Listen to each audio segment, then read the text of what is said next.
New numbers released by U.S. Customs and Border Protection show that more and more children have been crossing the border alone this past month.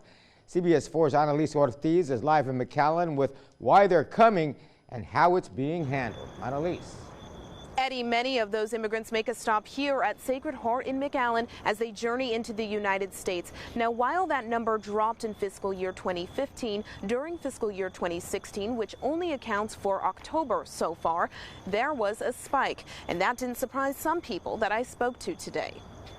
That is amazing that we're still having a lot of families fleeing those countries because of the violence that they're experiencing. And residents in this Panitas neighborhood notice when the number of border crossings fluctuate. For a while there, we weren't really worried because, like I said, the activity was down, but now it's starting to pick back up. Rene Garcia says on average he sees groups of about 10 immigrants being picked up 2 times a week, causing him to question the effectiveness of surveillance that sits right above this ranch. The people that actually got to here should have been seen. I mean, they had 2 miles of walking distance to get to this point. In the month of October 2015, the Rio Grande Valley sector saw a 96% increase in the number of unaccompanied children crossing the border compared to the same time last year.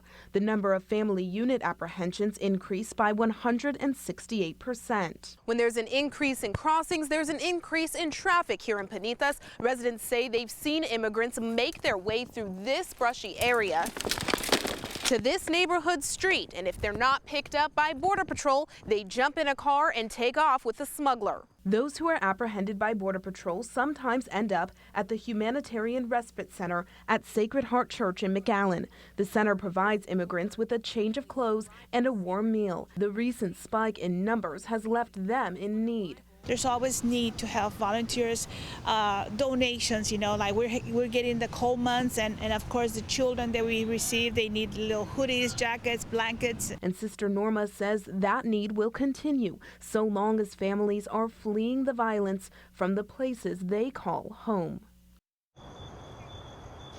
Local Border Patrol spokesmen were not immediately available for comment. However, in a press release, the agency says that the Department of Homeland Security is closely monitoring this situation.